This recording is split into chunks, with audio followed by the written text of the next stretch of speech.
السلام علیکم ناظرین، ایک دفعہ پھر میں ڈاکٹر سید عرفان اشرف اور میرے ساتھ میرے دوست اور ہمکار ڈاکٹر فیض الاجار صاحب آپ کی خدمت میں حاضر ہیں۔ ہمارے خطے میں ہر روز کوئی نہ کوئی نیا ایسا واقعہ ہوتا ہے یا ایسے حالات بن جاتے ہیں کہ جن پہ بات کرنی بہت ضروری ہوتی ہے۔ ایک طرف تو بلوچستان میں جو صورتحال ہے اور وہاں پر جو بلوچ لوگ ہیں ان کے حوالے سے جو ریاست کی طرف سے کارروائیاں جاری ہیں ان پہ بات کرنا بڑا ضروری ہے، لیکن گزشتہ ایک دو دنوں میں ہم دیکھ رہے ہیں کہ اکراس دا بارڈر افغانستان میں بھی حالات ایسے بنتے جا رہے ہیں کہ جن سے پہلو تہی نہیں کی جا سکتی۔ تو ہم کوشش کریں گے کہ آج کے پوڈ کاسٹ میں کوشش کریں کہ افغانستان کے ساتھ ساتھ ملک کے اندر کے حالات کا بھی ایک جائزہ پیش کریں، یعنی جو اوور آل سیکیورٹی سچویشن ہے پاکستان کی، چاہے وہ افغانستان میں ہو یا چاہے ملک کے اندر ہو، وہ کس طرح ایک عام آدمی کی زندگی اس سے متاثر ہوتی ہے، تو اس پہ ہم بات کرنا چاہیں گے۔ فیض صاحب، کیا صورتحال ہے ملک کے اندر اور ملک کے باہر؟ عرفان، اس وقت جو صورتحال ہے تو میرے خیال میں اس میں ملک سے باہر اور ملک کے اندر کی تقسیم ہم نہیں کر سکتے، کیونکہ آپ جس کو ملک سے باہر کہہ رہے ہیں اس کے ملک کے اندر ہی اس کے اثرات آئیں گے، تو یہ دونوں آپس میں جڑے ہوئے ہیں۔ میرا مطلب ہے کہ افغانستان کے اندر جو کچھ ہوتا ہے اس کے اثرات پاکستان کے اندر ہوتے ہیں اور ہمیشہ سے ہوتے آ رہے ہیں۔ پہلی بات تو یہ ہے کہ ہم بلوچستان کی طرف آئیں گے، لیکن افغانستان کے اندر کچھ ایسی ڈیولپمنٹس ہو رہی ہیں کہ جس سے لگتا ہے کہ ایک نیو الائنمنٹ کی طرف بات چلی گئی ہے۔ وہ یہ کہ دیکھیں، ہم مسلسل اپنے پوڈ کاسٹ کے اندر کہہ رہے ہیں کہ جی اس وقت افغانستان میں طالبان وہ ایک مونولیتھک فورس نہیں ہے۔ مونولیتھک سے مراد یہ کہ ایک سینٹرلائزڈ قسم کا جو ہے وہ آؤٹ فٹ یا آرگنائزیشن۔ ہم نے دیکھا وہ بات سامنے آ گئی تھی کہ جب کابل پر انہوں نے قبضہ کر لیا اشرف غنی صاحب کے جانے کے بعد، تو بات سامنے آ گئی کہ جی کابل جو ہے وہ حقانی نیٹ ورک کے کنٹرول میں آ گیا، اور جو طالبان جن کو کہا جاتا ہے تو ان کا باقی ملک کے حصوں پر، تو اسی لیے انہوں نے ملا ہیبت اللہ جو کہ ان کا سو کالڈ امیر المومنین ہے، تو وہ شفٹ بھی ہو گیا کندہار، اور ہم نے دیکھا کہ افغانستان کے اندر دو پاور سینٹرز بن گئے، ایک کابل جو حقانی نیٹ ورک کے کنٹرول میں، اور ایک کندہار جو ہیبت اللہ کے کنٹرول میں تھا۔ لیکن ہم نے پھر دیکھا کہ مستنقزئی صاحب ملک سے بھاگ گئے، طالبان نے اس کے اریسٹ ہونے کا حکم جاری کیا تھا ملا ہیبت اللہ نے۔ پھر ہم نے دیکھا کہ حقانی نیٹ ورک اس کا جو سرغنہ ہے وہ بھی یو اے چلا گیا، اہم عہدہ بھی تھا اس کے پاس، اور ساتھ ہی ساتھ ہم نے یہ دیکھا کہ ملا ہیبت اللہ کا جو گروہ ہے طالبان، انہوں نے افغانستان کے جو کارزئی انٹرنیشنل ایئرپورٹ ہے اس کا کنٹرول بھی انہوں نے حاصل کر دیا، اور انہوں نے کہا کہ جی ملک سے اب جو بھی جائے گا تو طالبان وہ اس کا NOC دیں گے، یعنی ان کا اگر آبجیکشن نہ ہو تو وہ، تو ایک تو یہ بات ہم نے اس پر پوڈ کاسٹ بھی کیا تھا کہ اس سے اندازہ ہو رہا ہے کہ جی افغانستان کے اندر یہ ان کے رینکس جو ہیں ان میں دراڑ جو ہے وہ پڑ گئے ہیں۔ لیکن ابھی کی جو ڈیولپمنٹ ہے جس کی طرف آپ نے اشارہ کیا عرفان، اس کے میں دیکھتا ہوں کہ اس کے امپلیکیشنز یا ریمیفیکیشنز وہ بڑے وائڈ اسپریڈ ہوں گے۔ ابھی تک تو ایسا لگ رہا تھا کہ امریکہ جو ہے افغانستان کے ساتھ جو 2011 سے لے کر 2022 تک ایسا لگ رہا تھا کہ وہ وایا پاکستان افغانستان کے ساتھ ڈیل کر رہا ہے۔ 21 طالبان تھے، جی، ایسا لگ رہا تھا۔ لیکن ابھی پچھلے دنوں مثال کے طور پر دیکھیں، زلمے خلیلزاد اور ساتھ میں جو ہے ڈیلیگیشن میں ایک اور، وہ کہتے ہیں کہ جی ایک سرپرائز وزٹ پر وہ کابل آ گئے۔ تو کابل جب وہ آ گئے، ایون یعنی ہم تو میڈیا ہی کے حوالے سے بات کر سکتے ہیں، پاکستان کو اس چیز کا پتہ تک بھی نہیں تھا. اور ذلیل اچھا of all the people Zalmay خلیلزاد آتا ہے کابل, تو یہ اور بھی وہ امپورٹنٹ بن جاتا ہے کہ کوئی امریکن ہی کیوں نہیں کہ زلمے خلیلزاد جو ہے وہ ڈیلیگیشن کو لیڈ کر کے وہ کابل آتا ہے. تو اب اس سے اچھا ایک اور بات جو ہم نے پوڈ کاسٹ میں بھی کی تھی کہ ٹرمپ جب کانگریس سے خطاب کر رہا تھا تو اس وقت پاکستان نے اس کو ایک تحفہ دیا تھا شریف اللہ کی صورت میں, جس کو اس نے ایکنالج بھی کیا اور اپنی تقریر میں اس نے پاکستان کی تعریف بھی کی. اب اس طرح چل رہا ہے کہ جیسے وہی طرز عمل جاری ہے کہ زلمے خلیلزاد ڈیلیگیشن کو لے کے جب کابل آ گئے تو وہاں پر طالبان نے بھی اس کو تحفہ دے دیا, اور وہ کہ ایک امریکن کی جس کو 2022 میں اریسٹ کیا گیا تھا وہ ان کے حوالے کر دیا. اور ساتھ میں ہم نے ایک دوسری خبر بھی میڈیا میں آج تو باقاعدہ وہ آ گئی ہے کہ امریکہ نے سراج الدین حقانی کے سر پہ جو قیمت رکھی تھی $10 ملین وہ بھی انہوں نے لے لیا. ساتھ میں باگرام ایئر بیس کی بھی بات جاری ہے, وہ اس پر بھی بات کریں گے, اس کی بھی بات جاری ہے. لیکن اس ساری ایکویشن میں مجھے ایسا لگ رہا ہے شاید بیہائنڈ دا سین یا بیک چینل ڈپلومیسی میں ہو, لیکن مجھے ایسا لگ رہا ہے کہ جیسے پاکستان کو باہر کر دیا اور طالبان اور امریکنز وہ پہلے بھی ڈائریکٹ تھے, کیونکہ ہمیں یہ نہیں بھولنا چاہیے کہ امریکنز جس دن بھاگ گئے ہندوستان سے افغانستان سے, اس دن سے لے کر آج تک وہ $40 ملین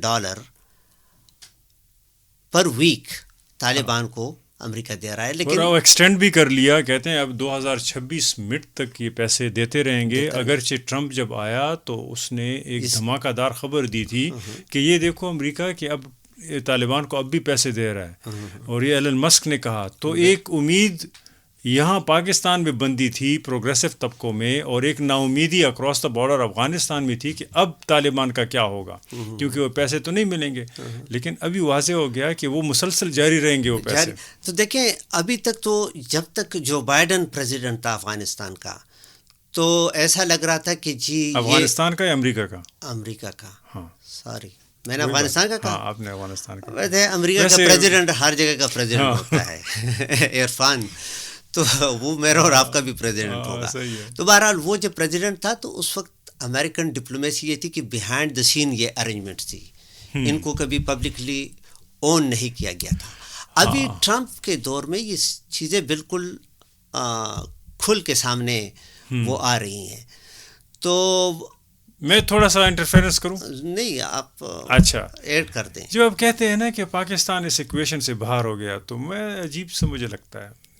دیکھیں یہ ملک ہیں اسی لیے کہ ایک ایکویشن کا حصہ رہے ہمیشہ. ان ملکوں میں کوئی پروڈکشن تو ہو نہیں رہی, یعنی افغانستان اور پاکستان ایک ہی جیسے ملک ہیں. پاکستان والے اپنے دل کو خوش کرنے کے لیے کہہ رہے ہیں کہ ہم افغانستان نہیں ہیں. پروڈکشن ٹھیک ٹھاک ہو رہی ہے. میں آ رہا ہوں, کون سی پروڈکشن؟ یہ جو ہے نا آبادی بڑھ رہی ہے, یہ بھی پروڈکشن ہے اس طریقے سے. میرا پروڈکشن کا یہاں سے مطلب یہ تھا کہ ان کی کیا اپنی معیشتیں ہیں, مطلب ان کی نہ فیکٹری ہے نہ کارخانہ ہے, نہ یہ کوئی ایسے چیز بنا رہے ہیں کہ دنیا کے ساتھ شیئر کر سکیں بالکل عزت کے ساتھ.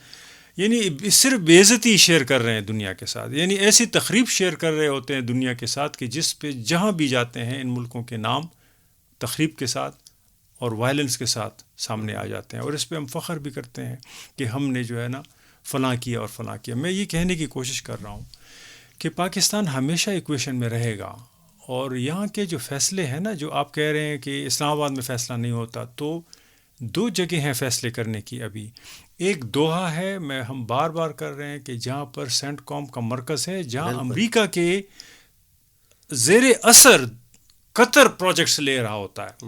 یعنی قطر جو ہے نا, اس کی مثال میں بہت غلط دینا چاہ رہا ہوں لیکن وہ نہیں دوں گا.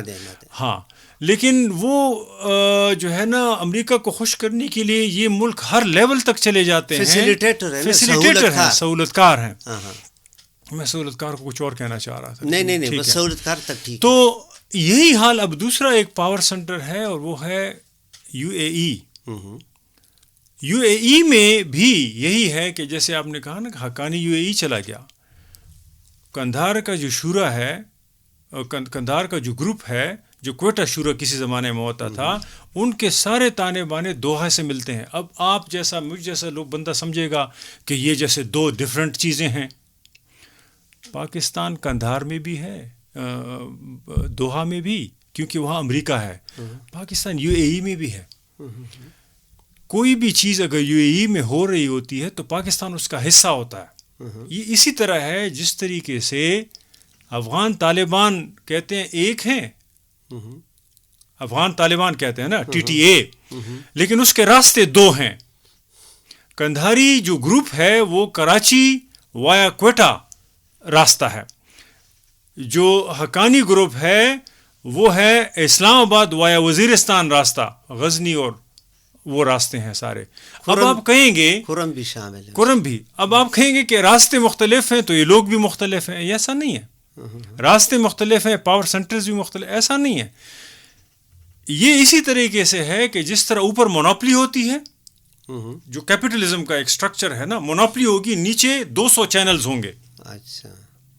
اور 200 چینلز کے لیے کیبل بھی مخصوص ہوں گے. آپ میری بات سمجھ رہے ہیں؟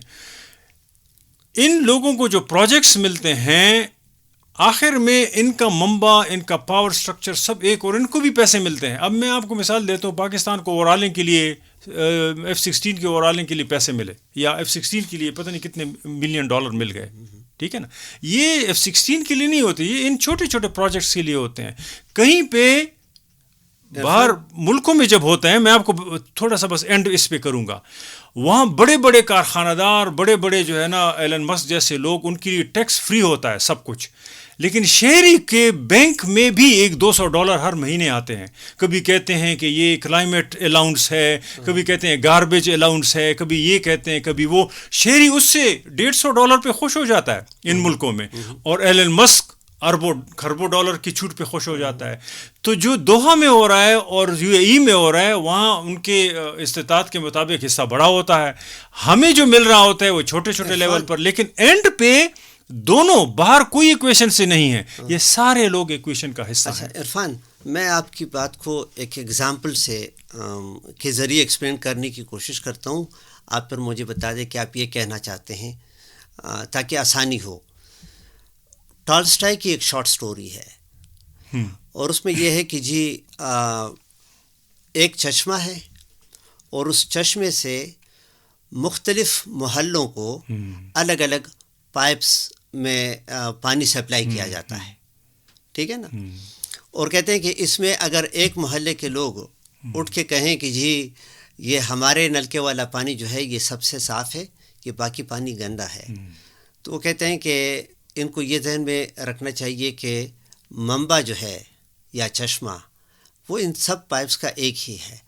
تو آپ گویا یہ کہنا چاہتے ہیں نا کہ یہ وہی کہ منبع ایک ہی ہے, اور یہ اس کے مختلف پائپس ہیں جو کہ کچھ کسی ایک کیپٹل میں سپلائی کے لیے, ہاں کوئی دوسرے اس کے لیے. آپ یہ کہنا چاہتے ہیں نا؟ بالکل. یعنی آپ کہتے ہیں کہ قطر, یو اے ای, ٹھیک ہے, اسلام آباد, کابل, ان سب جگہوں پر جو سپلائی لائن ہے وہ ایک ہی سورس سے ہے. یہ سارے سیکوینس میں پڑے ہیں, اور منہ کھولے جس طرح وہ جو ہے نا پرندہ آتا ہے نا, اور وہ تو غلط کانسیپٹ ہے, وہ ماں ہوتی ہے لیکن وہ بچے کو منہ کھولے ہوتے ہیں.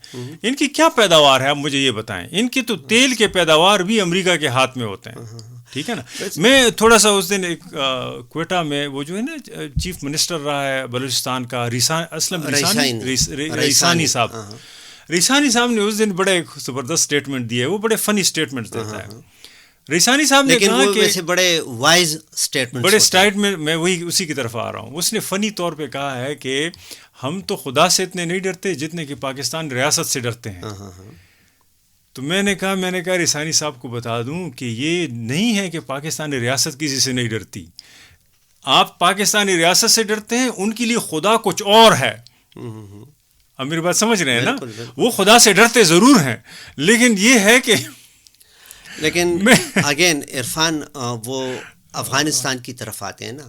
میں جو ایکویشن کی بات کر رہا ہوں نا, وہ یہ ہے، دیکھیں ایک تو یہ بات بھی میڈیا کے اندر ہو رہی ہے کہ امریکنز جو ہیں وہ طالبان سے باگرام ایئر بیس مانگ رہے ہیں ہاں کہ یہ واپس ہمیں دے دیں، اور باگرام ایئر بیس سے وہ چائنا، رشیا جو ہے ان سب پر نظر رکھنا چاہتے ہیں.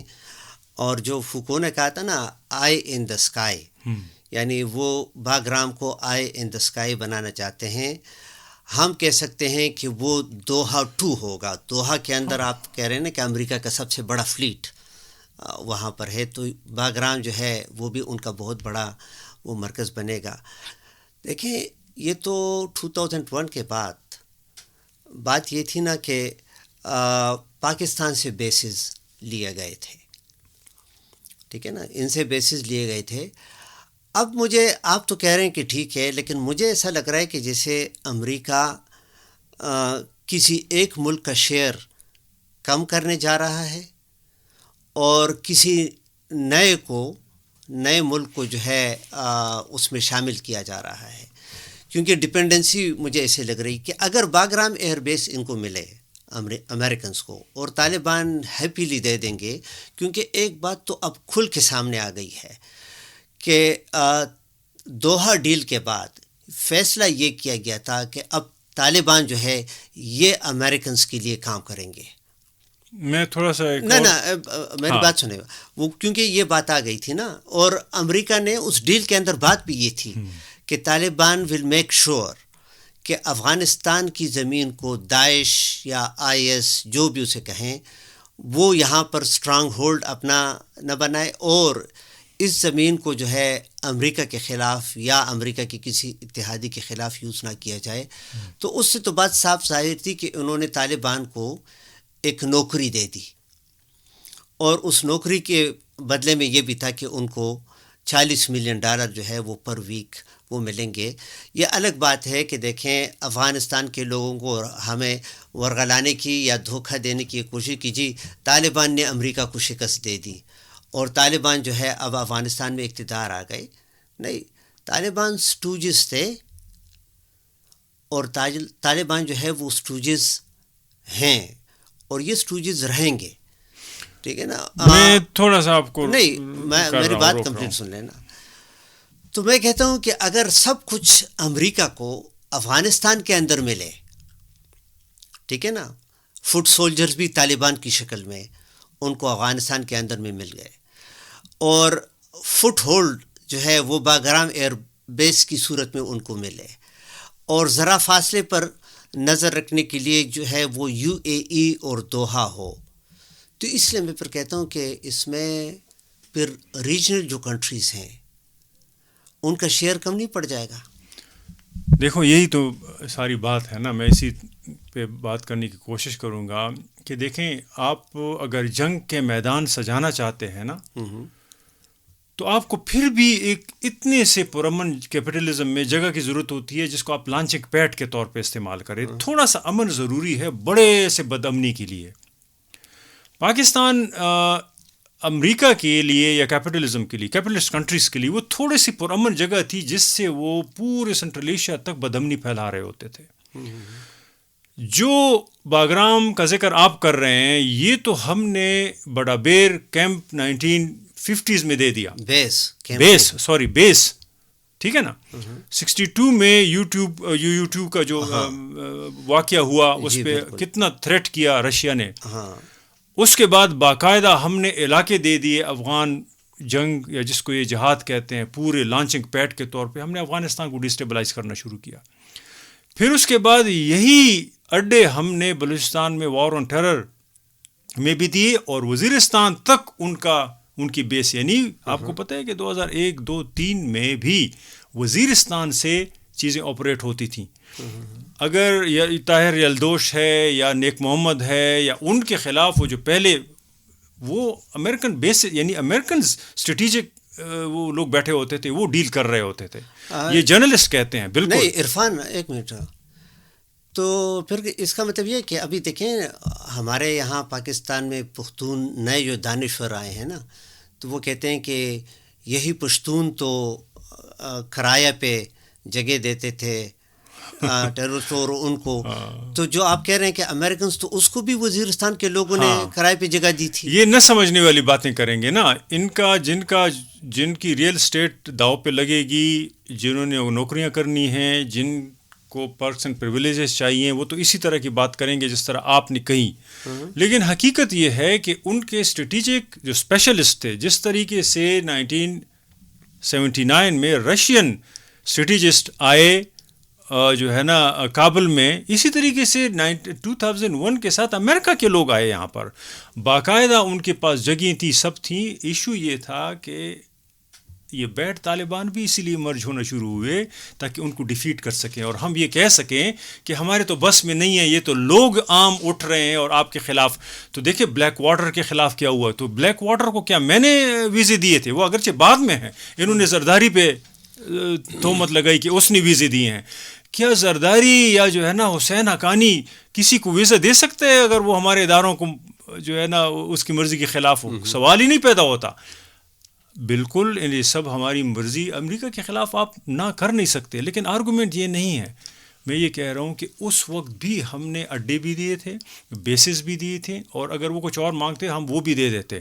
لیکن اس کو کرٹیل، اس کو ختم کرنے کے لیے ہم نیچے جو ہے نا پرابلم کریٹ کر لیتے تھے، بیٹ طالبان کریٹ کرنا یا اس طریقے سے. بات یہ نہیں ہے. ایشو یہ ہے کہ ابھی تک یہ کانٹریکٹس ہمارے پاس ہوتے، اور ہماری ریاست غصے میں بھی اس لیے ہے کہ افغانستان میں طالبان کے آنے کے ساتھ ان کی وہ جو اسٹریٹجک گیم تھی اس میں تھوڑی سی دراڑ پڑی ہے. پیسے ابھی بھی ان کو ملیں گے. امریکہ بہادر کبھی بھی پاکستانی ریاست کو اپنے سے سپریٹ نہیں کرے گا، اور نہیں پاکستان میں ڈیموکریسی پروموٹ ہونے دے گا، اور نہیں پاکستان کی ملٹری اسٹیبلشمنٹ کی بیکنگ چھوڑے گا. سوال ہی نہیں پیدا ہوتا. ایشو یہ ہے کہ ان کو کہیں گے کہ ہمیں جتنی کلوزنس سینٹرل ایشیا تک چاہیے تاکہ ہم ہیٹ زیادہ کریٹ کر سکیں. سوویت یونین کو دیکھیں، رشیا کو، اب تو سوویت یونین اس طرح نہیں ہے، لیکن رشیا کو ہمیشہ، اگر ٹرمپ بہت بھی دوست ہے پیوٹن کا، لیکن پھر بھی اس کے ارد گرد اسٹریٹجک یہ چیزیں ڈھونڈیں گے. میں بات مختصر اس پہ کروں گا کہ ہم نے پاڑا چنار میں کوشش کی کہ کسی طریقے سے اڈے کریٹ ہو سکیں، وہاں لوگ اٹھے. بلوچستان میں کتنے عرصے سے کوشش جاری ہے، وہاں انسرجنسی ہوئی. سوات میں 2007 8 9 میں کتنی کوشش ہوئی، وہاں لوگ اٹھ کھڑے ہوئے یا مختلف حوالوں سے انسرجنسی شروع ہو جاتی ہے. امریکہ کے لیے وہ لانچنگ پیڈ نہیں مل رہا کہ جس سے وہ اتنی اسٹریٹجک جگہ پہ بیٹھے جو کہ ہمارے علاقے ہیں، تو اس کو ڈائریکٹ باگرام مل گیا. اتنی اسٹریٹجک اسٹیبلٹی طالبان نے انشور کر کے دی جس کو بنیاد بنا کر امریکہ اب باگرام کو یوز کر سکتا ہے اس پوری ریجن کو کنٹرول کرنے کے لیے. عرفان، یہ میرے خیال میں یہی دیکھیں، شروع میں نے کہا یہی کہ دیکھیں، میں نے آپ کو کہا نا کہ امریکہ کو اگر سب کچھ افغانستان کے اندر مل رہا ہے تو اس میں تو باقی بہت سارے لوگ جو ہے وہ بے روزگار ہو جائیں گے نا. آپ کو دے گا وہ اتنا نہیں، آپ کو بے روزگار نہیں ہونے دیں گا. آپ کو کیوں فکر ہے اس چیز کسی اور قسم کا؟ آپ کو IMF کے پیسے ملیں گے، اسی طرح آپ کو سعودی عرب کو کبھی 2 کروڑ ارب ڈالر آپ کے بینک میں رکھ دے گا، پھر یو کو اشارہ ہو جائے گا. ادھر ہی سینٹ کام، ادھر ہی سارے لوگ ہیں، وہ اشارے کر دیتے ہیں کہ دے دو ان کو. آپ کو ساری چیزیں ملیں گی. لیکن دیکھیں، آپ اس جیو اسٹریٹجک گیم میں اپنے لیے ریلیونسی ہر وقت ڈھونڈیں گے. یہ بڑا پریکیریس اسٹیٹس ہے. پریکیریس سے مراد یہ ہے کہ آپ کو پیسے تو ملیں گے، لیکن آپ کو کل کی پرواہ، کل کے لیے یقین دہانی نہیں ہوگی کہ کل کے لیے آپ نے ریلیونٹ کیسے بنانا ہے. ہر وقت آپ کے سر پہ جو ہے نا ایک تلوار لٹکتی رہے گی. یہ وہ پریکیریس اسٹیٹ ہے جو آپ کو پور نہیں بننے دے گا. لیکن ریلیونسی، عرفان، ریلیونسی پر میں آپ سے پوچھوں گا، لیکن میں پھر یہ کہہ دوں کہ جو زلمے خلیلزاد باقی امریکوں کے ساتھ کابل آیا، میرے خیال میں اس میں بہت سارے اور میسیجز بھی انہوں نے دے دیے ریجن کو. اور وہ میں کیوں کہتا ہوں، دیکھیں، ایک تو زلمے خلیلزاد کے بارے میں یہ معلوم ہے کہ وہ پامپیو جو پہلا امریکہ کا جو فارن سیکریٹری تھا، یہ اس کا بندہ ہے، اور ان دونوں نے مل کے دوحہ ایگریمنٹ پہ وہ سائن کیا تھا. پھر اس کے بعد جو ہے یہ زلمے خلیلزاد امریکہ کے اندر بھی بے روزگار ہو گیا. میں یہ آ رہا تھا کہ کوئی پمپیو کا بندہ نہیں ہے، یہ کیپٹلزم کا بندہ ہے، اپنے لیے جاب ڈھونڈ رہا ہے. دیکھیں یہ اتنے بڑے لوگ نہیں ہیں کہ نظام کے لیے کام کریں، یہ نظام کے اندر جو لوگ ہیں ان کے لیے کام کرتے ہیں. یہ سارے جاب ڈھونڈ رہے ہیں. وہی میں کہہ رہا ہوں. تو یہ بے روزگار ہو گیا تھا. پھر جو بائیڈن کے دور میں تو بالکل اس کو کھڑے لائن لگایا گیا تھا. اور لیکن اس کو دیکھیں ایک اور نوکری مل گئی پاکستان سے. یہاں پر پولیٹیکل فورسز خصوصاً PTI نے اس کو لابینگ کے لیے انگیج کیا، اور یہ $1 ملین جو ہے یعنی ملینز میں یہ ڈالر لیتا تھا، اور اس کا کام تھا کہ وہ PTI کے لیے لابینگ کرے امریکہ میں، ٹویٹس وغیرہ کرے. نہیں یہ ٹویٹس تو اس میں وہ تھا ہم جسے تڑکا ساز پشتوں میں جو ہم کہتے ہیں چنگے، ٹھیک ہے نا، یہ تو وہ والا تھا مسئول. تو دیکھیں یہ مسلسل ٹویٹس بھی پھر اس نے شروع کر دی عمران خان کے حق میں وغیرہ وغیرہ نا. اب ٹرمپ دوبارہ بھی جب آ گیا نا تو اس کو ان کرنا نہیں تھا، ٹھیک ہے نا، زلمے خلیزات کو. لیکن آپ جو کہہ رہے ہیں نا ریلیونسی کا، زلمے خلیزات کو بھی یہ سکلز آتے ہیں. اس نے اپنے آپ کو ریلیونٹ رکھا، اور ریلیونٹ دیکھیں اس حساب سے اس نے رکھا کہ جی طالبان کے ساتھ ڈیل کرنی ہے تو یہ وہ طالبان ہیں کہ جن کے ساتھ میں نے دوحہ ڈیل فائنلائز بھی کیا ہے، اور دوحہ ڈیل میں نے ان کے ساتھ سائن بھی کیا. اور اس وقت عمران خان چونکہ اڈیالہ جیل میں پڑا ہوا ہے، عمران خان یعنی اس کی پارٹی کہتی ہے کہ اس کا اسٹیبلشمنٹ کے ساتھ جھگڑا ہے، دو کہ عمران خان کا کبھی بھی اسٹیبلشمنٹ کے ساتھ جھگڑا نہ رہا ہے، نہ جھگڑا ہے، اور نہ فیوچر میں وہ جھگڑا ہوگا. وہ ان کی طرف ایک آس سے وہ دیکھ رہے ہیں کہ کچھ ملے. لیکن چونکہ PTI اور عمران خان اس وقت اسٹیبلشمنٹ کو پسند نہیں ہے، پرسونا نان گراٹا والی، تو اس حساب سے ہم یہ ایزیوم کر سکتے ہیں کہ زلمے خلیزاد بھی پرسونا نان گراٹا ہوگا پاکستانی ریاست کے لیے. تو اس کا کابل آنا اور پھر کابل سے واپس دوحہ جانا، کیا آپ نہیں سمجھتے کہ اس میں بھی پاکستان کے لیے کوئی میسج تھا؟ پاکستان کے لیے میسج میرے خیال میں یہ تھا کہ اب امریکہ کا دل افغانستان پہ آ گیا ہے. یہ 3 سالوں میں جتنا پاکستان نے تگ و دو کی، یعنی ایسا بھی ہوا کہ ایک سال میں 3 حملے افغانستان پہ ہوئے، جہاز بھیجے گئے یا اس طرح. اور آپ نے دیکھا کہ پچھلے دنوں یہ بارڈرز بند ہیں، کتنے خون خرابہ ہوا. یہاں ہمارے بھی لوگ اس میں جو ہے نا فوج کے لوگ مارے گئے، وہاں بھی لوگ مارے گئے. اب زلمے خلیلزاد کے آنے کے بعد تھوڑا سا ٹھنڈ پڑ جائے گی. آپ نے دیکھا کہ اب ہمارے جو ہے نا ایمبیسڈر بھی وہاں پہنچے ہوئے ہیں. کل پرسوں میرے خیال میں اسپیشل انوائے جو 23 مارچ کی وہاں پہ تقریب ہوئی، اس میں بھی ہمارے نظامانی صاحب ہیں یا ہمارے وہاں پر جو ایمبیسڈرز ہیں، انہوں نے بڑی اچھی اچھی تقریریں کی پاکستان کی ایمبیسی میں. اور کوششیں جاری ہے کسی طریقے سے کہ اب یہ پیچ اپ، کیونکہ اب امریکہ کو اگر اڈا مل جاتا ہے وہاں تو ایک لیول پہ اسٹیبلٹی ضروری ہے امریکہ کے لیے. پھر پاکستان اس طرح نہیں کر سکتا جس طرح کہ وہ 3 سالوں میں کرتا رہا. اب ایشو ایک اور یہ ہے کہ کتنی اسٹیبلٹی. اتنی اسٹیبلٹی ضرور ہے کہ امریکہ کے کام میں خلل نہ پڑے، لیکن اتنی اسٹیبلٹی نہیں کہ عام لوگوں کی زندگیوں میں چینج آئے. جب آپ مجھ سے زلمے خلیلزاد کی بات کرتے ہیں نا، وہ عمران خان کی بات کرتے ہیں، پاکستان کی بات کرتے ہیں، امریکہ، میں مسلسل تنگ ہوتا رہتا ہوں. دیکھیں ہمیں ان لوگوں کی بات کرنی چاہیے کہ جن کے لیے یہ پورا جو ہے نا میلہ سجایا جاتا ہے. عام لوگ، جب عام لوگ میلے میں جاتے ہیں نا اور یہ سارے سرکس دیکھتے ہیں، یہ موت کا کنواں، یہ فلاں، اور یہ جو ہے نا 2 سر والا جن اور یہ 3 سر والا فلاں، اس میں ان کی چادر بھی چھپا لی جاتی ہے ان سے. میں یہ کہہ رہا ہوں کہ آپ کو اس پہ بات کرنی چاہیے کہ جو لوکل تحریکیں اٹھ رہی ہیں، چاہے وہ بلوچستان میں ہو، چاہے وہ خیبر پختونخوا میں ہو، اور لوگوں کی سینٹیمنٹس جس طریقے سے جا رہے ہیں، یہ بہت بڑا ایشو ہے پاکستانی ریاست کے لیے. کیوں؟ امریکہ کے لیے نہیں. امریکہ ٹھیکہ دے گا ان چیزوں کی، وہ ڈالر دے گا اس کی. کس کو قابو میں کرنا ہے ان سینٹیمنٹس کو؟ وہ ہماری ریاست ہے.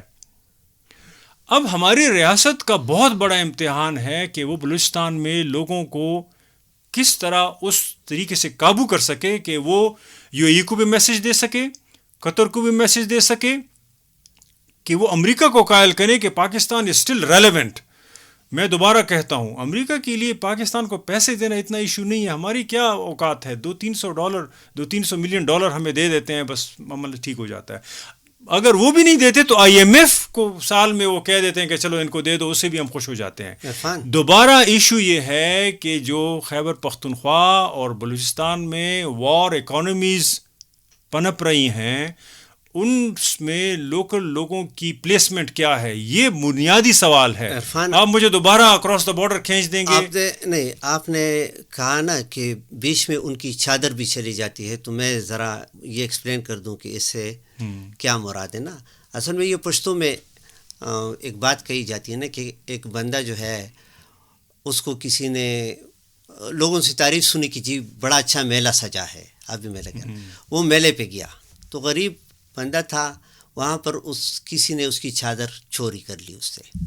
تو یہ واپس جب گاؤں آ گیا تو کسی نے اس سے پوچھا کہ میلہ کیسا تھا, تو اس نے کہا تھا کہ بڑا کوئی میلہ نہیں تھا, وہ میرے چادر کے لیے سارا گیم سجایا گیا تھا. تو جو آپ نے کہا نا کہ وہ چادر چلی جاتی ہے, میں اس کی پریکٹیکل ایگزامپل دوں. آپ نے بہت اچھا وہ کیا.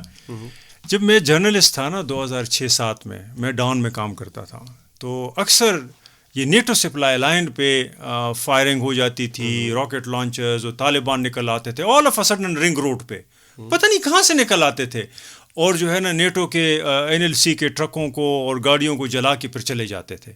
تو میں اس کی کوریج کے لیے جایا کرتا تھا.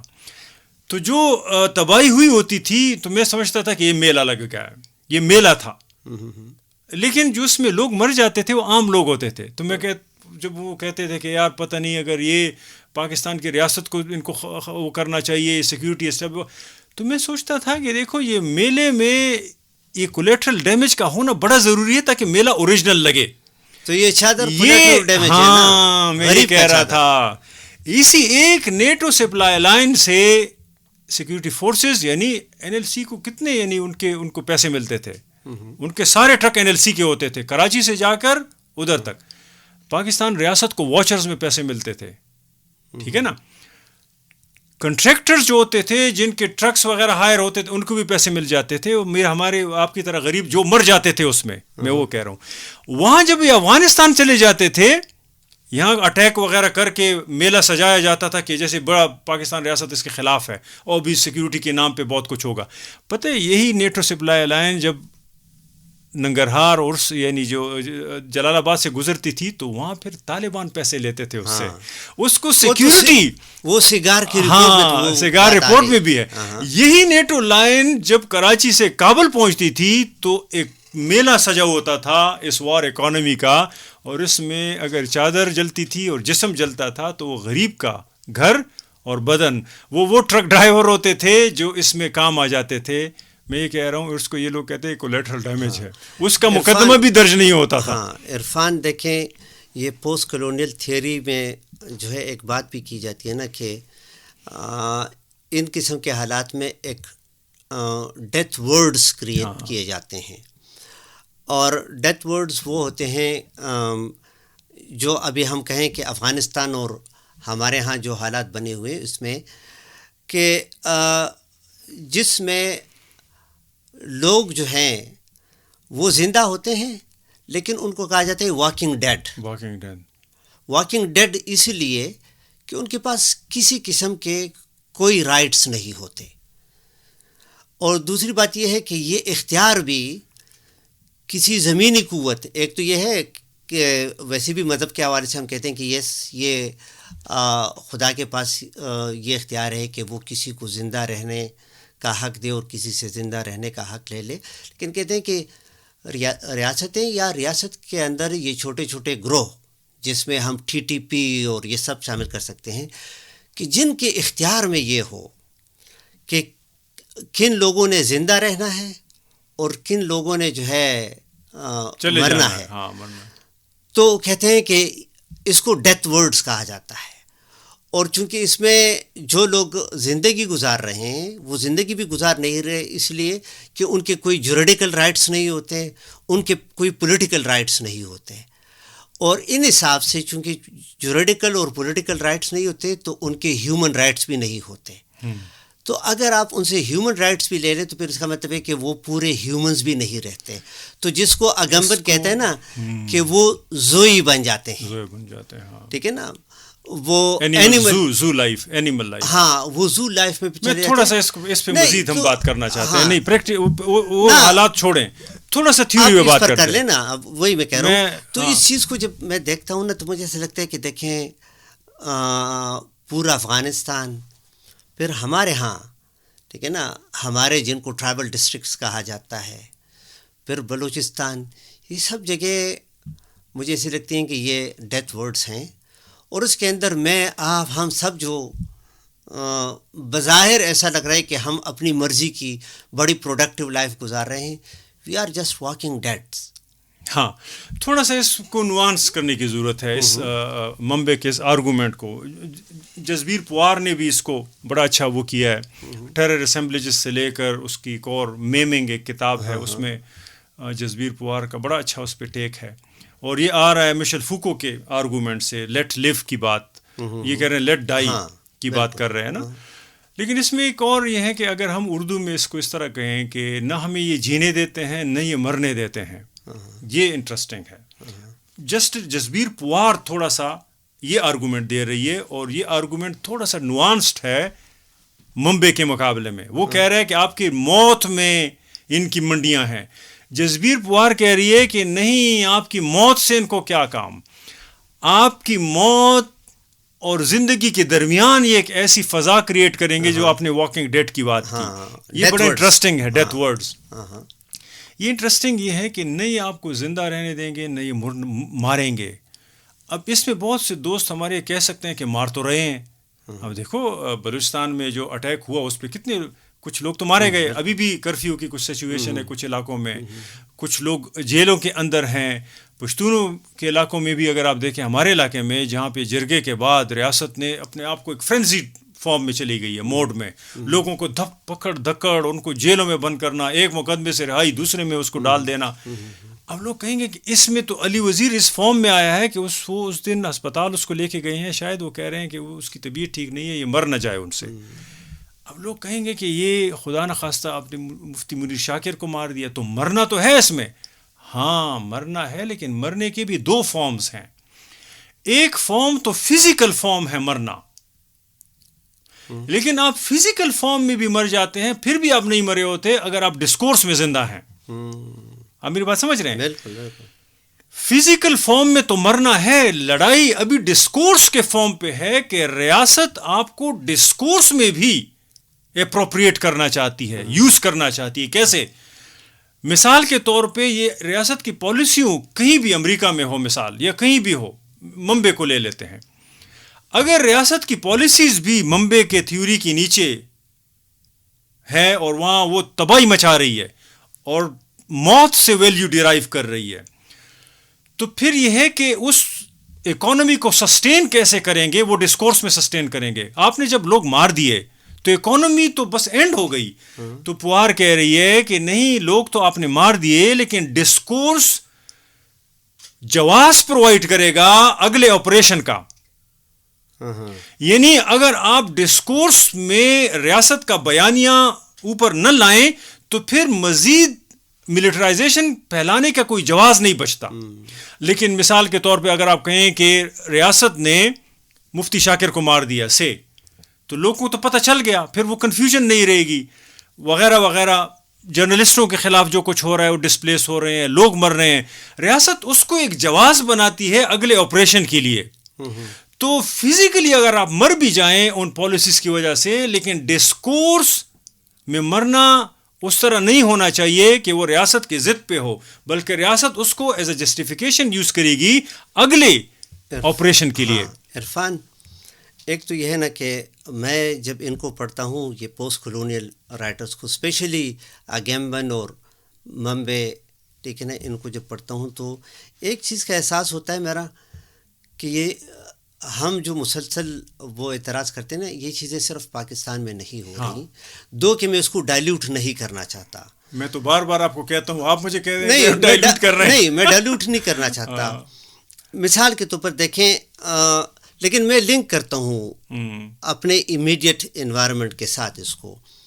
بمبے لکھتا ہے نا وہ فلسطین کے حوالے سے لکھتا ہے کہ ایک عام فلسطینی مثال کے طور پر روزانہ کے بیسس پر اس کو جتنے چیک پوائنٹس میں سے گزرنا ہوتا ہے اور پھر اس کو روکا جاتا ہے اس کی آئیڈینٹی وغیرہ وغیرہ نا, تو اس نے اس کے لیے ایک ٹرم یوز کیا ہے کہ یہ لائف نہیں ہے, یہ بینگ ان پین ہے. ٹھیک ہے نا. کہتے ہیں ان علاقوں میں زندگی جو ہے, یعنی وہ فلسطین کے بارے میں کہ دس از بینگ ان پین, کہ یعنی آپ ایک درد کو جینا ہے. ایگزیکٹلی. ٹھیک ہے نا. اب اس کو دیکھیں یہاں پر بھی اگر لے آئیں, جس طرح آپ نے کہا نا, ہم دیکھتے ہیں بلوچستان کے اندر ہمارے ہاں اس طرح ہوتا ہے. میں کل رات کے اگر آپ کو بات کر دوں, یہاں پشاور میں مجھے ایک جگہ جانا پڑا تھا, اور دیکھیں وہ کنٹونمنٹ کا علاقہ بھی نہیں ایز سچ, لیکن وہاں پر پرماننٹ چیک پوائنٹ ہے یا چیک پوسٹ سے کہیں. مجھ سے پہلے گاڑی تھی, آئی ڈونٹ نو اس میں کون لوگ تھے کون نہیں, تو ایک 10 منٹ کے ساتھ تو اس کے ساتھ گفتگو ہوتی رہی اور میں انتظار میں ہوں. ٹھیک ہے نا. پھر اس کے بعد باقاعدہ اس گاڑی کو وہاں سے واپس کرایا گیا, تو بیریئر ایک جگہ سے اٹھا کے دوسری جگہ رکھنا, پھر اس کے لیے مجھے 15-20 منٹ انتظار کرنا پڑا. اور ٹھیک ہے, مجھے کچھ نہیں کہا, میں آگے سے نکلا نا. تو مجھے یہ والی بات مجھ پر ادھر جو تکلیف گزر رہی تھی نا اس انتظار کی, اور مجھے پتہ تھا غیر ضروری, یا اسی طرح چیک پوائنٹ پر, تو مجھے ممبئی والی یہ بات وہ یاد آ جاتی ہے نا, بینگ ان پین. کہ اور اس کو دیکھیں مین لینڈ پاکستان میں لوگ اس کو انڈرسٹینڈ نہیں کر سکتے. بالکل. اب ویسے تھوڑا بہت ان تک ہیٹ پہنچ رہی ہے. نہیں, یہ بینگ ان پین والی وہ میں بات کر رہا ہوں نا. ادروائز وہ بڑے پریویلیج ہیں, وہ اس حساب سے نہیں. لیکن عرفان, میں دوبارہ اس کی طرف آؤں گا. میں تھوڑا سا اس کو مزید کنٹینیو کرنا چاہتا ہوں. اچھا, تھوڑا سا دیکھیں, ایک چیز تھی نا کہ ہمارے پولیٹیکل یا جوریڈیکل جو فلاسفی تھی, اس میں ایک بہت انٹرسٹنگ ایلیمنٹ تھا, every one is innocent unless proven guilty. یعنی ہر شخص معصوم ہے جب تک کہ اس پہ جرم ثابت نہ ہو. اس کے بعد پھر اس کی فزیکل باڈی تک سرچ بھی ہو سکتی ہے, باڈی قید بھی ہو سکتی ہے, باڈی کو مارا بھی جا سکتا ہے, پھانسی سزا جو ہے نا سارا. یہ جتنی بھی ہمارے 2, 3, 4, 5 ہزار سال کا فلسفہ تھا, یہ اس کا نچوڑ تھا, اس کا وزڈم تھا.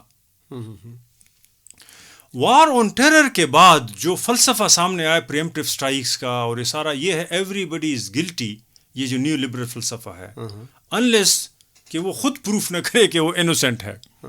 اور وہ کس طرح کریں گے, یہی میں کہہ رہا ہوں. یہ ہم سوچتے نہیں ہیں کہ اس فلسفے, یعنی پہلا فلسفہ چیلنج ہونا اور نئے فلسفے کے آنے کے ساتھ اب ہر شخص حالت جنگ میں ہے. کسی کو پتہ چلے, کسی کو پتہ نہ چلے. اس کی وجہ یہ ہے کہ پہلے میں فرق اور دوسرے میں فرق کرنا ضروری ہے. پہلے میں فرق یہ تھا کہ آدمی, جیسے میں نے کہا نا کہ ہم 2 دفعہ جیتے ہیں اور 2 دفعہ مرتے ہیں. ایک جینا, دنیا میں آنے سے پہلے ہمارے نام ہمارے والدین فکس کر لیتے ہیں, ڈسکورس, کہ میرا بیٹا 9 مہینے سے پہلے تیاری ہو جاتی ہے آپ کے آنے کے ساتھ. پھر آپ دنیا میں 9 مہینے بعد آتے ہیں. آپ کی ایکسپیکٹیشن, توقعات, اسی طرح. ہاں, اسی طرح میں نے سنا ہے کہ جاپنیز جو ہے وہ ڈیٹ آف برتھ جو ہے وہ پیدائش والا نہیں لکھتے, یہ وہ 9 مہینے پیچھے جا. یہ کس حد تک درست ہے, لیکن یہ میں نے سنا ہے. دیکھیں, وہ اس لیے ہے کہ ڈسکورس پہلے آ جاتا ہے, اور فزیکلی آپ اسی طریقے سے انلیس پروون گلٹی جو پہلا فلسفہ تھا, اس کا بھی فائدہ یہ ہے کہ نہ آپ ڈسکورس میں کرمنل ہیں, نہ فزیکلی کرمنل ہیں. اگر پھر موت کی سزا بھی ہوتی, آپ پھانسی بھی ہو جاتے, تو لیگلی آپ نے سزا پوری کر دی. اب آپ ڈسکورس میں کوئی یہ نہیں کہہ سکتا کہ آپ گلٹی ہیں, آپ نے اتنی بڑی سزا. اور یہ دیکھو, ریلیجن میں بھی یہ بات ہے. ایک دفعہ ایسا ہوا, میں ریلیجن سے مثالیں نہیں دیتا لیکن مجبوراً دے دوں گا کیونکہ ہمارے وہ خون کا ایگزامپل آپ دے رہے ہیں. کہتے ہیں کہ ایک عورت سے, ہاں وہ اگر آپ تھوڑا سا بتا دیں تو آپ کی پارٹیسپیشن, لیکن میں اس کو اس طرح کہنا چاہ رہا تھا. وہ اس طرح ہے اگین, لیکن عرفان ہم ان چیزوں میں پڑھیں گے بھی نہیں, میں نہیں پڑھنا چاہتا, لیکن میں یہ کہہ رہا ہوں ایگزامپل, کسی خاتون کو سزا ہوئی, ہاں ٹھیک ہے نا, اور کسی خطا کی, اور اگین تو اس خاتون نے کو مان لیا اور اس کو سزا ملی, اور سزا کے لیے جو سنسار کرنے کے لیے لوگ آئے تو ان میں سے جو پتھر مار رہے تھے تو کسی نے اونٹ کا جو وہ ہے جو اس کی ہڈی ہوتی ہے اس سے اس کو مارا تو اس پہ چینٹے گر گئے. تو اس کے بعد یہ ڈسکورس ہوا کہ آیا یہ اس کے پلیت کپڑے میرے اوپر, اس نے تو ڈسکورس میں یہ ہے ناپاک ہو گئے. تو نے کہا کہ اس نے ایسا توبہ کیا ہے کہ پورے اس پہ بھی تقسیم کریں تو کم ہے, یعنی کم از کم مارنے کے بعد اس کا توبہ قبول ہو گیا. وار آن ٹیرر نے جو فلسفہ لایا اس نے چاہے ریلیجیس وزڈم ہو چاہے کلچرل وزڈم ہو اس کو چیلنج کر دیا. اب آپ موت کافی نہیں ہے, فلسطین کے لوگوں کا مرنا کافی نہیں ہے, اس کے بعد کی بات کریں, یعنی فلسطین مارے گا, اسرائیل مارے گا بھی فلسطین کے لوگوں کو, اور اس کے بعد یہ بھی پروف اگر ہے کہ یہ ٹیررسٹ ہے اور وہ پروف کر لے جیسے کہ وہ کرتا ہے تو مردے یہ ان کو نہیں بھگتنا ہوگا, باقی عرب کنٹریز کو بھی بھگتنا ہوگا, لبنان کو بھی بھگتنا ہوگا کہ اب دیکھو یہ تو ٹیررسٹ کو مارا, اس کے بعد آپ ٹیررسٹ ہیں, آپ کی باری ہے, یعنی ہمارا حق ہے. عرفان یہی حال نہ تو گویا آپ کہہ رہے ہیں کہ مردوں نے زندہ ہو کے اپنے آپ کو معصوم ثابت کرنا ہوگا, وہ کر نہیں سکتے. تو اسی آرگومنٹ کو پھر مزید زندوں پہ یوز کیا جائے گا. تو آن اے لائٹر نوٹ نا تو کہتے ہیں لائٹر کہاں ہے یار, نہیں میں آن اے لائٹر نوٹ بتانا چاہتا ہوں, یہ بات ڈر لگ رہا ہے اور آپ مجھے تو ویسی ہنسی آ رہی ہے. میری بات سنیں نا, آن اے لائٹر نوٹ میں یہ بتانا چاہتا ہوں کہ دیکھیں, اور یہ لطیفہ بھی نہیں ہے کہ تبلیغ پہ یہاں سے کچھ لوگ پختونخوا سے لوگ گئے تھے پنجاب, تو جو لوگ گئے تھے تو وہ زیادہ تر تعلیم یافتہ بھی نہیں تھے, تو کہتے ہیں کہ وہاں پر ایک دن جو ہے پنجاب کا کوئی گاؤں تھا تو جس مسجد کے اندر یہ تبلیغی ٹھہرے ہوئے تھے نا, تو اس مسجد کے سامنے ایک مجمع جمع ہو گیا. تو پوچھا ان سے کیا, تو کہتے ہیں کہ امیر صاحب کو کہا کہ جی آپ لوگوں کے پاس ایک بندہ ہے جو مردوں کو زندہ کرتا ہے, تو ہم آئے ہیں. تو کسی نے کہا کہ میرے باپ کو یہ زندہ کر دے, کسی نے کہا کہ میرے دادا کو, میری ماں کو, اس کو زندہ. اس نے کہا کہ یہ تو ممکن نہیں. کون کہتے ہیں ادھر ایک بندے نے کہا ہے, اس بندے پر انگلی بھی رکھ دی کہ اس نے کہا ہے. تو اس سے امیر صاحب نے پوچھا کہ بھائی تم نے کس طرح بات کی ہے. تو اس نے کہا کہ نہیں میں تو, کسی نے مجھ سے پوچھا کہ آپ کیا کاروبار کرتے ہیں, تو کہتے ہیں کہ میں نے تو جواب میں یہ کہا کہ میں کوئی کاروبار نہیں کرتا, بس گاؤں میں ہوتا ہوں اور مردے زندہ کرتا ہوں. تو اس نے کہا کہ یہ اس سے کیا مراد تمہارے مردے زندہ کرتا ہوں. تو اس نے کہا وہ پشتو میں مڑے جوندے کو کنا, ٹھیک ہے نا. اب مڑے جوندے یہ ہے کہ کسی کی خوشی میں جانا اور کسی کے غم میں جانا. تو اس نے اس کا ایگزیکٹ ٹرانسلیشن کیا اس پنجاب کے اس رہنے والے کے سامنے کہ بس میں گاؤں میں ہوتا ہوں, میں مردے زندہ کرتا ہوں.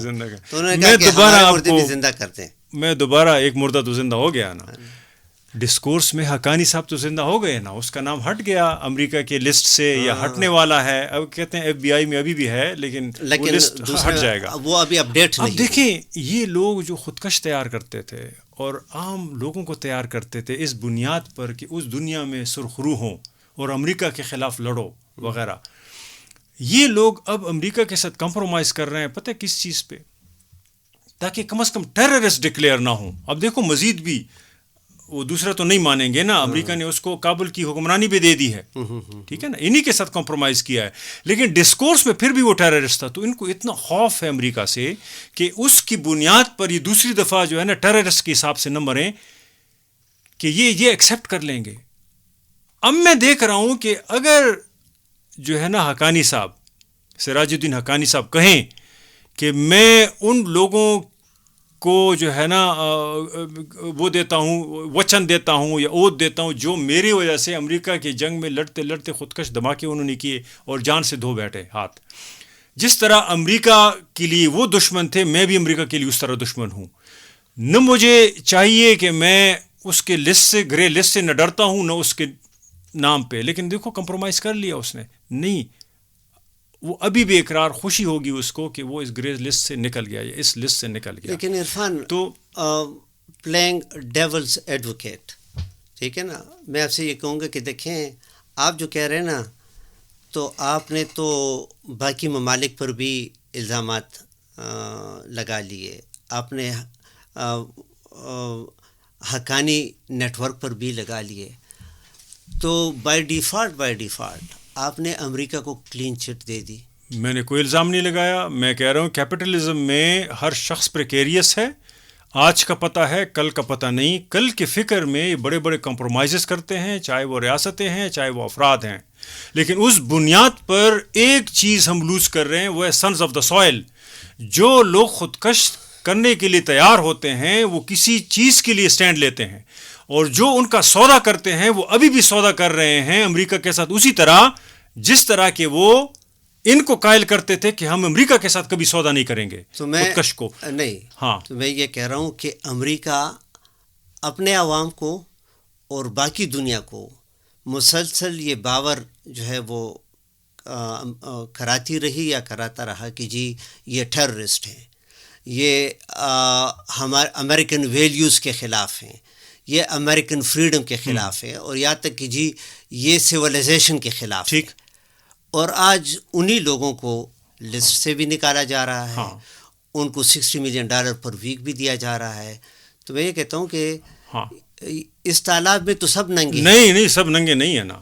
جو نکل گئے اس لسٹ سے وہ تو سرخرو ہوئے. انہوں نے امریکہ کے اس پروجیکٹ میں امریکہ کی ہیلپ کری، جس کی بنیاد پر امریکہ آج باگرام میں خواب دیکھ رہا ہے کہ میں یہاں بیٹھ جاؤں گا. کتنی اس نے بڑی سپیس گئی. اب اس موومنٹ میں جو 20 سال جنگ ہوئی حقانی صاحب کے بینر کے نیچے، اور اس میں لوکل لوگ، کوئی خودکش بنا، کوئی جو ہے نا کہ انہوں نے اٹیکس کیے، کوئی طالبان جو عام فٹ ورکرز ہیں. اب وہ تو قوم نے لے لیا وہ غم، پشتون نے لے لیا وہ غم، پشتون کے لینڈ نے لے لیا وہ کلنک کا ٹیکہ.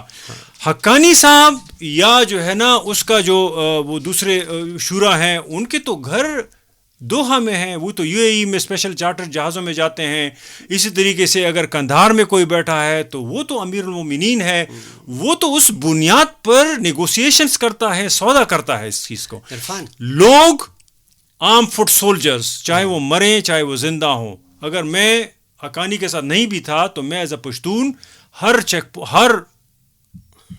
ایئرپورٹ پہ روکا جاؤں گا کہ آپ کے لوگ کسی وقت میں امریکہ کے خلاف اٹھ کھڑی ہوئی اور آپ نے ہمیں سخت ٹائم دیا. عرفان، میں یہ کہہ رہا ہوں کہ ختم کرنے سے پہلے میں صرف ایک آج میں ویسے تھوڑا تھکا ہوں، مجھے روزے کی وجہ سے میری باتیں پوری نہیں ہو رہی نہیں. ہاں وہ خیر وہ ہے، دیکھیں منہ سکھا ہوا ہے ہمارا، تو روزے کی حالت میں تو ایسا ہی ہوتا ہے. بہرحال دیکھیں ایک اور بات جس کو میں ڈسکس کرنا چاہتا تھا لیکن اس کی باری نہیں آئی، ابھی میں کہہ دیتا ہوں اور اسی پر پھر پوڈ کاسٹ ختم بھی کر دیں گے آپ.